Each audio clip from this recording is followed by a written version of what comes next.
I would like to ask you, Arny, to share a little bit with us about some of the jobs that you had before you went to study physics, or maybe it was while you were studying physics. Tell us about your job at the Knowles Research Lab.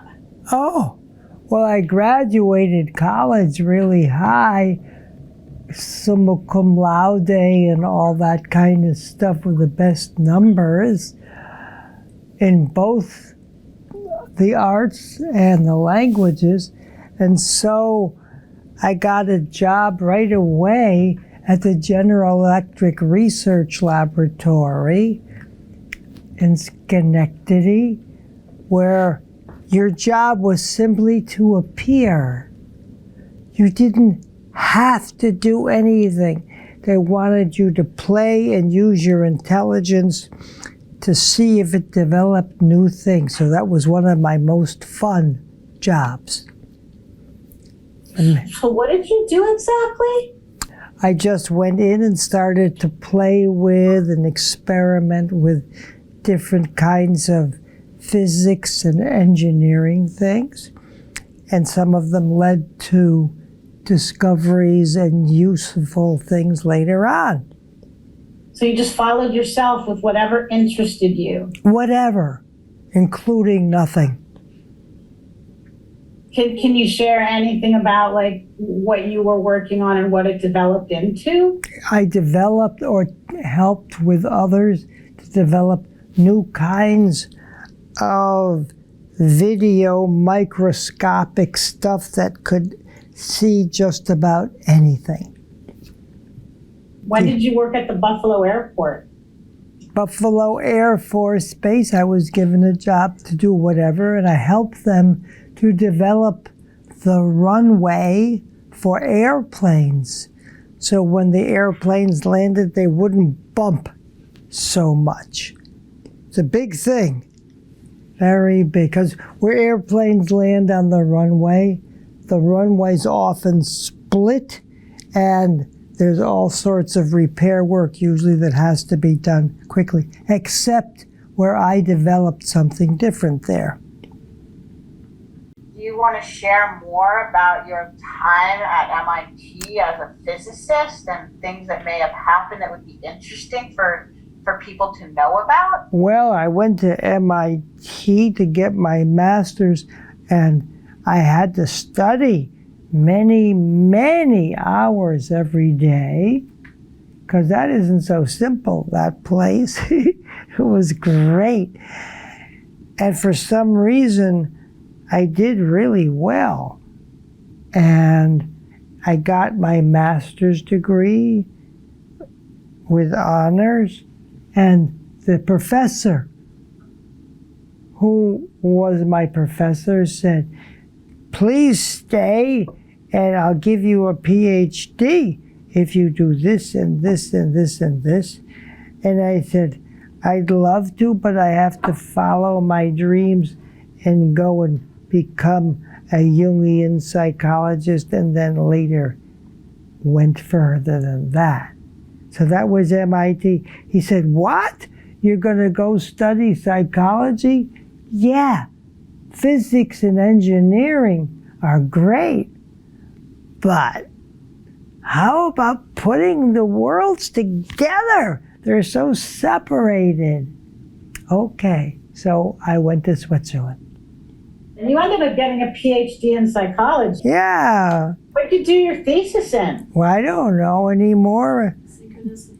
What? Synchronicity. Oh, Amy reminds me, I did a PhD thesis on synchronicity, when things come together. You dream something, other thing, they come together synchronistically.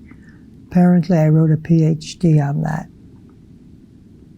What do you think today about synchronicities? I don't think they happen just now and then. I think the whole of life is synchronistic. If you're deep enough in yourself, you can feel, as you probably know and others know, you feel stuff happening as it's happening or even before. So I love the idea of synchronicity, but I want to go deeper in psychology also. Say more about that? Follow not just your consensus reality self, I got to do this, I got to do that. Follow the dream-like dreams you had and the dreaming sensations in your body, little funny things, follow that.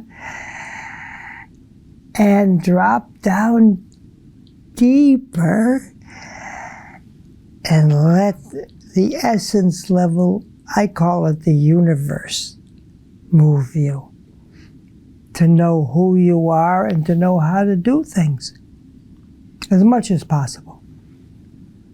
And that deeper way that you just described, synchronicities are embedded within that, plus much more. When you do that and go deep into yourself and feel yourself being moved and not just moving because you think you should, the concept of synchronicity becomes a one-time thing instead of the feeling of living synchronistically, or the Taoists, the ancient Taoists would have called it, being in the Tao, knowing and following what's happening.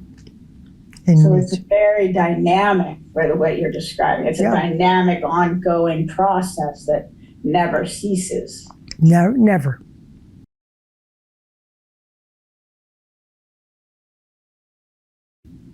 Some of the things that you do, some of the talents that you have, like you're a skier and you're a runner. What other secret talents do you have that we don't know about? Amy says I'm an artist and painter. Tell us about that, Arny. I can only show it to you. Here comes one of my paintings. Amy found it on the wall over the fireplace. Can you see it? That's amazing. Yeah. When did you do that, Arny? Do you know when you did it or what inspired it? Years ago, just playing around. I don't do things like that seriously. I just let them happen. Like everything. Yeah. Wow. Thank you, Amy, for getting the picture.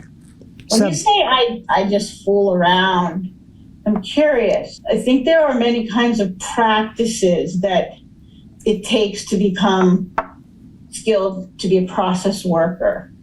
Some of those things that are just fooling around, it seems like they're also following process. Relax.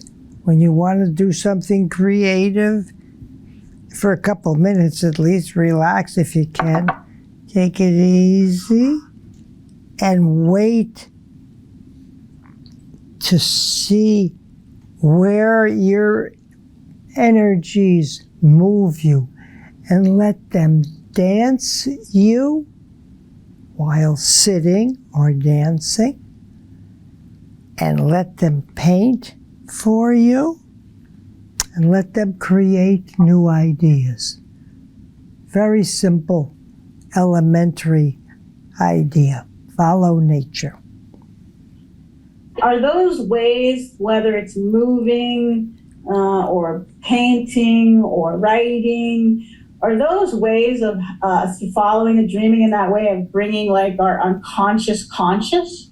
That if C.G. Jung were alive now, and he is in a way, hi C.G., he would have said definitely, using your language, it's a way of making the unconscious conscious, bringing up the dreaming in the essence level, we would say. Very important.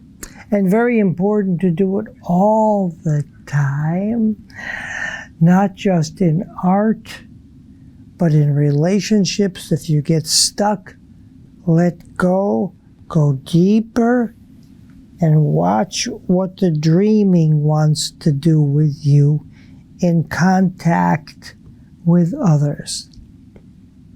That way you don't have any conflicts.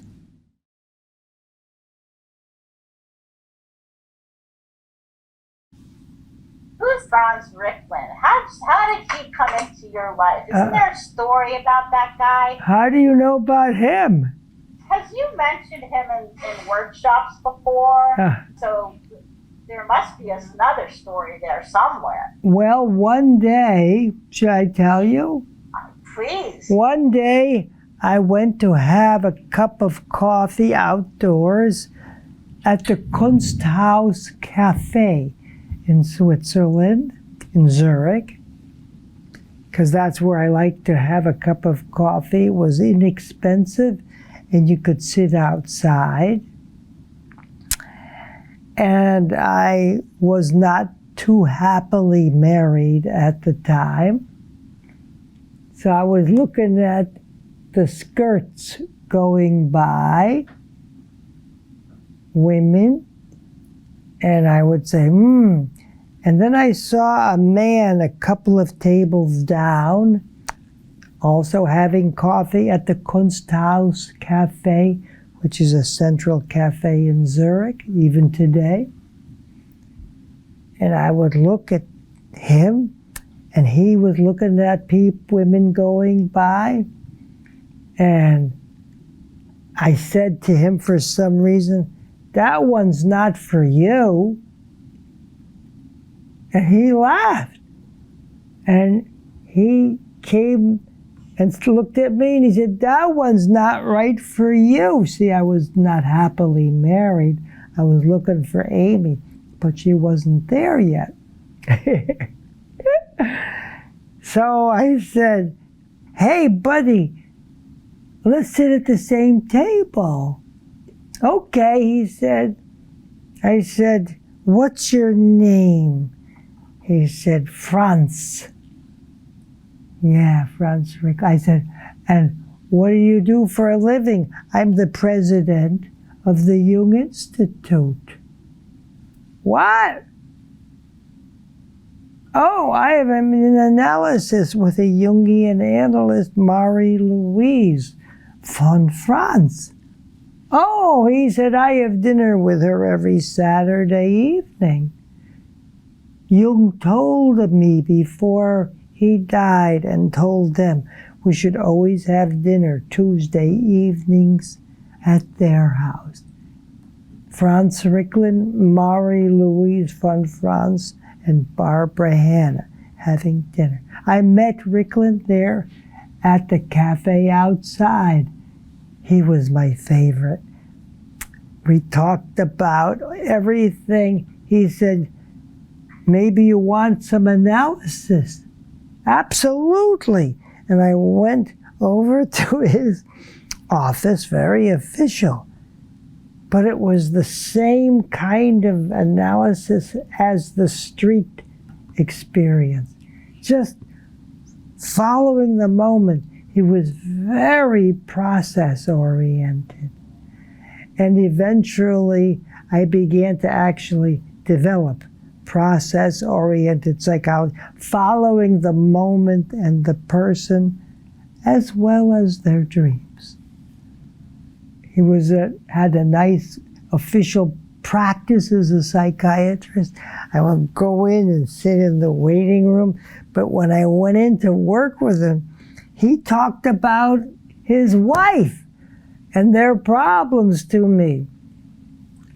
I said, "Is this Jungian analysis?" He said, "Yeah, my wife, this and that, and coming down the stairs every day," he said, in his house. I won't go into details. I loved that person. He taught me about dreaming in reality without naming it. He never asked me to interpret a dream. He was really amazing. I said, "How did you ever go through medical school?" you're not very normal in the way you work. He said, I went to CG, that means Jung, Carl Gustav Jung, for analysis, and said, I don't know how I'm going to graduate my final exam in medical school, CG, what should I do? And Jung thought for a moment and said, put the medical book under your pillow at night. And Riklin said, and almost cried, I did it. And I passed my medical exams the next day. It almost makes me cry. He was such a beautiful human being. It wasn't just Jung out there, he was like that too. Whew. That was my second analyst, officially speaking. It seems like the way that he worked with you helped you evolve the way that you work with people. Yeah. I said, hey, he's very process-oriented, even though he doesn't say it.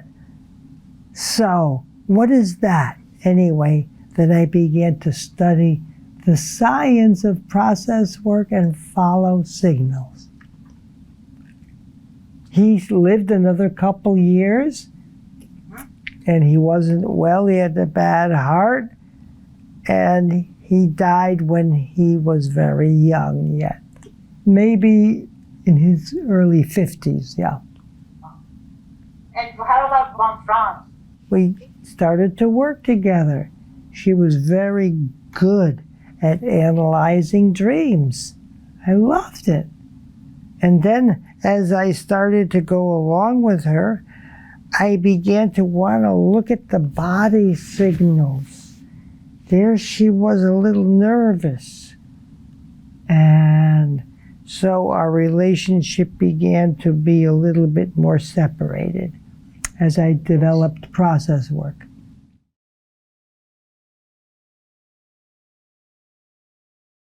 Do you have any pets when you were growing up? No, I didn't. We couldn't afford it. They're expensive. So I waited till my first marriage, which wasn't perfect, and then I bought Cleopatra, that's a dog, for $3. She was underneath the back axle of a farmer's truck in the United States. I said, I like that dog. He said, you have to pay $3. Okay. I bought Cleopatra, brought her with me, and she would sit in the apartment while I was working as a therapist in my office, and apparently she knew when I was going to come home and would jump on the door like that and start woofing, whoop! And I would come, she knew timing somehow. Anyway, that was Cleopatra. Saved you skiing. Yeah. Oh, Amy says to remind me too that why I took her skiing when I was learning, and she had a little trouble in the deep snow, but I was skiing near a cliff in the neighborhood of the Matterhorn, something like that, and fell near the cliff in the deep snow. Oh dear, what's going to happen? And Cleopatra, the dog, jumped in and out of the deep snow down from where she had been and grabbed my neck collar and pulled. I don't know how with those little paws and the deep, anyway, she saved my life. Well, at least saved me from falling over the cliff. Pulled me up. What kind of dog was Cleo? Woof, she was a woof dog. She was a mixture of collie and this and that, God knows what. She was a mess. and a gorgeous thing. What an amazing story. Yeah, she was good. And with world leaders, I would work with, I don't know why they came to see me. I mean, literally, the leaders, I can't say too much, of different countries, let's put it like that, would come and seek my help in Switzerland when I was working there. And one day I was working with this world leader, let's call it. Amazing. And Cleopatra threw up the dog behind him. Oh, dear. There's a world leader. I'm not loose enough to throw up or clean it up. And I said, hey, world leader, you and I together, let's clean up the mess that Cleopatra made. And that broke through my shyness with these big people, and it was really, came out unusually good. That's an amazing story, and one of your amazing gifts, Arny, as just following the moment and following what happens and making it useful through the experience, right, in the moment. I don't know if that was a gift or if it was just I had to do it. Somebody throws up behind one of the world leaders, and you ask that guy to get down on hands and knees and clean up the throwing up of a dog? Yes. It's just what was needed, and that country leader integrated it a little bit shortly thereafter. I can't go into the details. How to get down with people in the mess and not just them working it out. How did world leaders find you? Well, the first one, I was working with this woman who was the cousin of one of the greatest world leaders of the time, and he was having troubles, let's call it, and asked her where to get help. And since Switzerland was an independent place, you could go and more safely than to other countries, these people would come to see me in Switzerland and sit in my practice and work with me, even when my dog was throwing up. So these are leaders from other parts of the world that would come to Switzerland. Yes, yes, big so-called world bosses. Could you, without divulging confidentiality, just share a little bit more about the kinds of themes that they would come to you to work on, and the kind of help that you gave them that maybe made a difference in terms of what they did? A lot of it was personal. They didn't know that psychology could be used as a public powerful thing in Worldwork like things yet. So they came for personal reasons, and I helped them with that, and slowly developed Worldwork while working with them, telling them how they should work also with, I can't say details, their governments and world situations. And it worked. So today you continue to work with world leaders. Yeah, at the end and at the beginning of the day, we're just normal human beings, and our cultures and communities are very different, but they're very same when it comes to organizational and group process work. The stuff we learn, the basic stuff, fits everywhere and into every culture, including the African cultures that I work with, have worked with.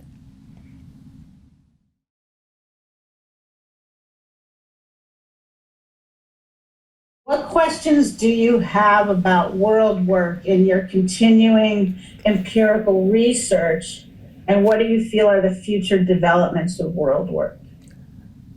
First of all, I would like world work, which means group process, large group process for businesses, for relationships, businesses, organizations. I've used it with governments, between government members of the different governments.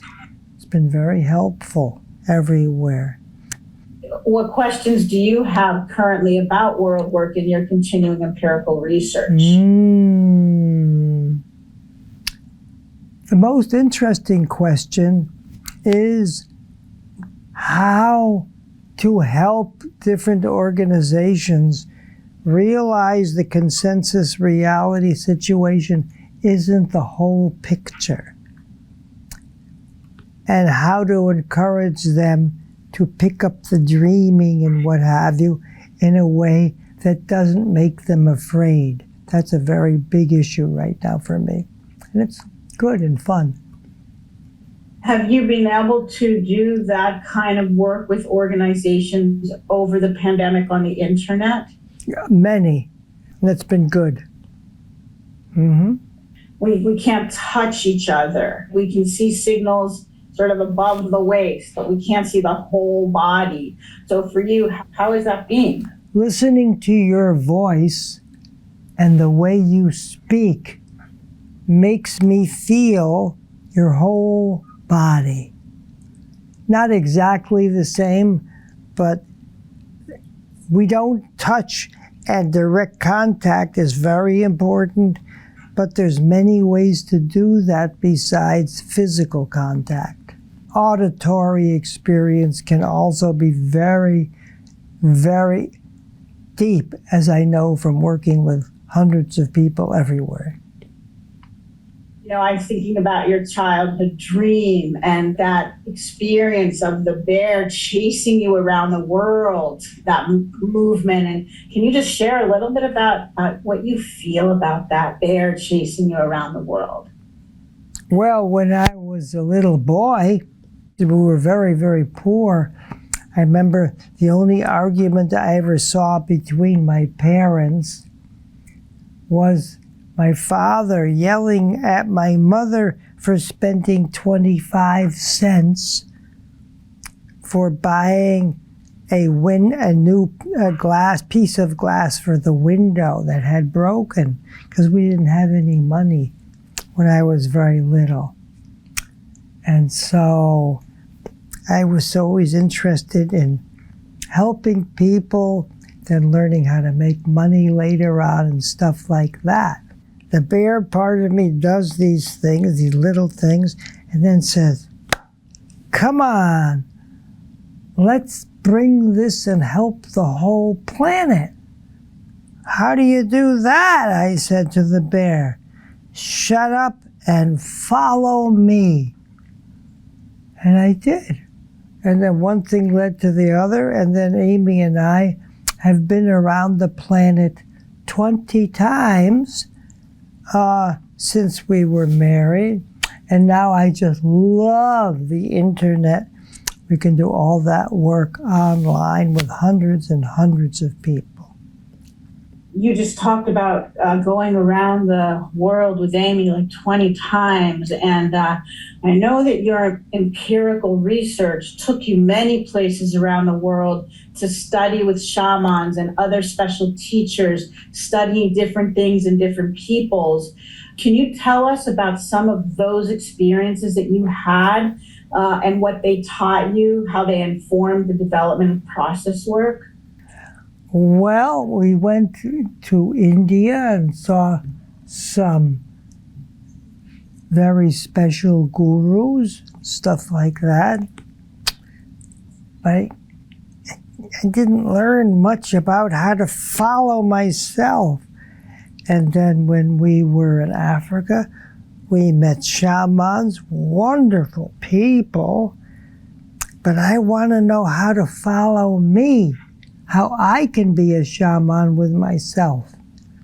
So they helped me to develop awareness ideas to follow ourselves. That's process work in a very brief description. What were the things that you actually learned that helped you follow yourself deeper and deeper?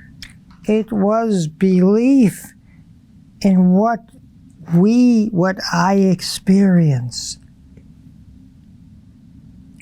What's going on? What do I experience? What do you experience? Following that is the best of all shamanisms. So that the kind of the more subtler and nuanced things that we learn to pay attention to. Yeah, and follow. Unfold them, encourage them, and then play with them until they become actual conscious things beyond the dreaming realm. That's like your deepest teaching. Right there, I feel. What's that, would you say? Learning how to first become aware internally what's happening and to follow and to unfold and to keep on. And yes, you got it. how did you become so interested in that? Because the gurus on the outside, I met a lot in all the different countries we've been in. I love them all, but inside of each of us, we have that potential. And they are good and okay, but there's nothing like following the deepest part of yourself and learning to believe in it and follow it a little bit when you're ready. It reminds me of you being at the Jung Institute in Zurich, and you loved Jungian analysis, and you learned so much, and you discovered what was missing. And you went and studied with all these gurus, and you learned many, many things from them, but you also learned what was missing, and that took you into to learning more about that, about the missing elements and developing the missing elements. You got it. Yeah, that's absolutely right. And that goes on, that research. I love it. What are we experiencing? What's the deepest thing? How can you bring it up not just for yourself and body problems, but how can you bring it up for relationships? And can you use it in large group world work-like things? The answer is yes. Just takes a little awareness work.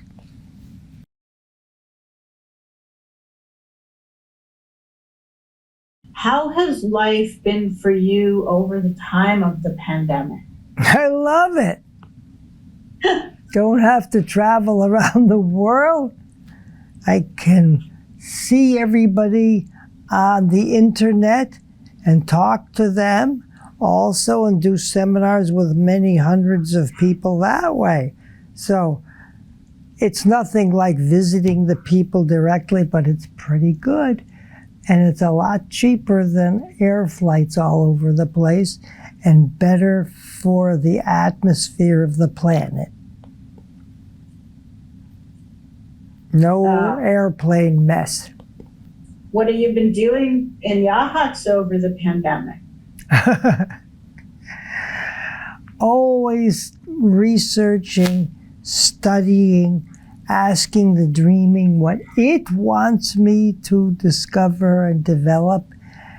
And that I have been doing and will be working on again and again, and especially in the seminars classes coming up. Can you give any kind of hint about what you're working on right now? What the dreaming is telling you to work on right now? Well, it's about how to work in relationships and world issues deeper and more sustainably. Tell us what you do when you're out in the world with people. I'm always dreaming. What do you say, Amy? Tell me. She says, I relate to everybody like they're my family. And Come on. Hi. Hi. Hi. I think that's one of the most exciting things about this amazing man. Wow. Is that everywhere we go, we've been to so many countries, so many places. That's true. Or just here on the Oregon coast. And anytime we're outside, whether we're going for a run or we're walking to a seminar or whatever, Arny treats everyone we encounter like it's his family. Because they are my and I know family. You feel that everybody's your family. Everybody. First time we went to Japan, Arny felt everyone was his family. Always. Well, you do have some Asian background, but so if somebody needs help or is just looking at something and staring at something like at the sea, he has to go up and talk about the sea with that person and engage with them. Or if somebody needs help, somebody had a very bad accident and he has to always run right up to the accident or run up to anybody who's in trouble and get right in there and help everyone. Or if we're walking down the road, I remember in any city, and the sewer or the drainage thing in the gutter in the street, if it's clogged and it's raining and it's a mess, he's got to stop, even if we're late for a seminar, and clean it. He becomes the cleaning person. And I remember in a Zen temple, he was raking the stones or doing something. But that it's a phenomenal and touching thing, Cathy, that everywhere you go, it's something that people don't always see about you. It's all my family and it's really totally and my genuine. Home. Everything is my home, this world. Yeah. So every move and everything is very much related to that. And it's something I've never encountered in another person. It's like everything that you talk about is living all the time. It's not just compartmentalized into therapy or into seminars or or whatever, but it's a living reality, and that's how I experience you. Wow. At home too. If I'm probably saying too much, but if what we call a ghost role comes up, like we start to gossip about someone else, I start to really get into the gossip, and Arny will say, well, I'm going to be that person, and he'll jump into that right away. It's not just something we do with people in a Worldwork seminar or something. It's something that happens all the time. You do it all at home all the time. So that's, to me, a very beautiful It's a thing. ghost role, or dreaming in public. Let's bring the dreaming up everywhere. Yeah. So it's all, the theory and the ideas are a living reality rather than just on, in certain times or certain places. So I think that's beautiful. As I listen to you sharing that, it feels like, Arny, like you're a walking world work. You're living world work every day, every moment, in all these ways as you look out. I feel everybody on the earth, whether they're lying on the street or the head of a government, they're all my family. Yeah. Don't I? Oh, totally. And I treat them like that. Totally. If there are any street people who are walking by, you never walk by them. He always goes up if we can give them, if they want something. We sometimes can do that. But in general, you always relate to them and take a lot of time, and that you say besides anything they might need, they need the interaction and friendship and to really connect. And you do that with everybody. Because I have to. The world is my family. Exactly. So You get involved in conflicts on the street too, right? So, Yeah. That's fun. totally. I love it. Scary sometimes, but fun. He'll get right in there because he figures somebody needs to help here and try to, it's part of all of us. It's not just the people, but if it's on the street, all of us Are have meant a part in that. are meant to see Something it. like that. Yeah. Yeah. So.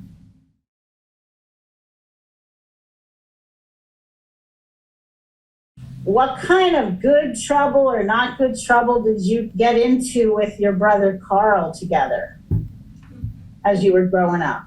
Oh, we loved each other. And when I was 10, he wanted to study psychology. He was older than me. So one of my first memories is his studying Sigmund Freud. He gave me Freud's book when I was 10. And I read it, and I thought Freud hasn't studied people enough yet. So it's one of my first memories with my brother. Yeah, Carl. When you think about your mother and your father, what ways did each of them influence you in your own development as a human being? Oh my God, what a question. My father wanted to help the world, and he did everything he could for people on the streets outside of his business and everything. He was very open-hearted. And what about my mother? She wanted to help all the poorest people during the war. That helped me. And she was very psychic, and nobody knew anything about being psychic in those days. And so she was afraid to talk about it. But she told me that she hoped I would one day develop something that would help people realize that you can be a little psychic. I didn't do that, but I developed the idea of dreaming. When you said it helped you that she worked with some of the poorest people, how did that help you? I saw her during the Second World War. Makes me almost cry.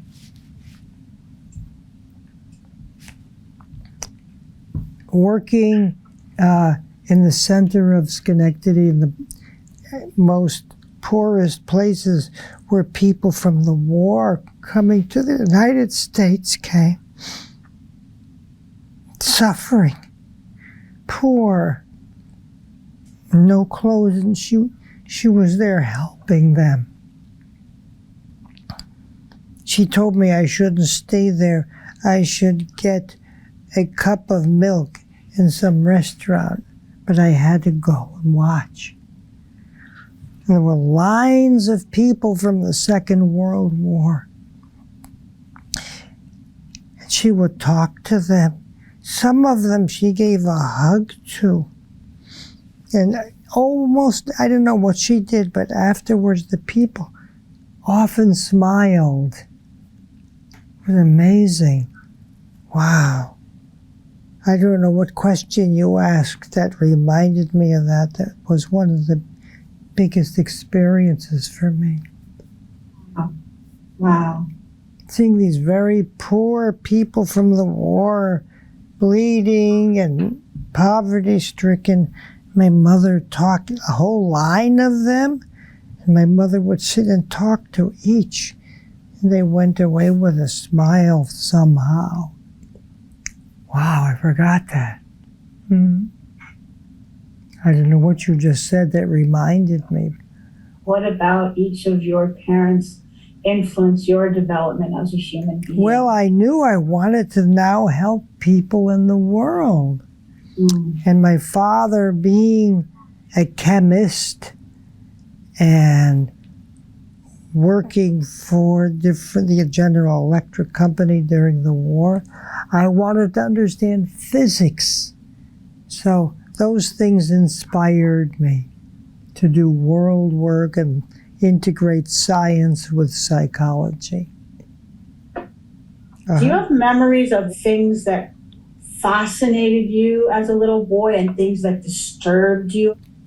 Amy reminded me that I used wax paper to protect the roof of a house so the rain wouldn't go in. Even when I was little, I knew how to do that.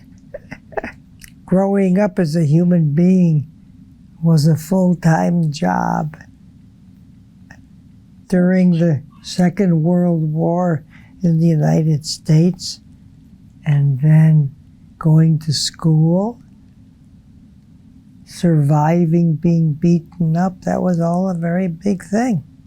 What was it in your character, your deepest being, that enabled you to transform that horrific big event into creating more consciousness around international world issues? Like, what was that in your character as a little boy that enabled you to do that? I live in the world. There's a lot of people and a lot of diversity issues where I grew up next to the black community and the lighter colored communities. World issues everywhere. How come there wasn't a big teacher to come and work it all out? There wasn't anybody. So since I was little, I knew we have to find stuff in ourselves and in others to help communities get to know each other and less conflict. At some point you said that you learned how to fight. Yeah. What did you mean? Like, did you take boxing or martial arts? No. After having been badly beaten as a child and lying on the ground for a while, suffering from that, I knew you have to learn to fight to live through this world. So how did I learn it? I didn't know anybody to teach me. I just started to fight and be stronger. And then the friends that I liked so much, I would ask them, try to beat me up. And I didn't hurt them, but that taught me how to fight. I got really good at fighting.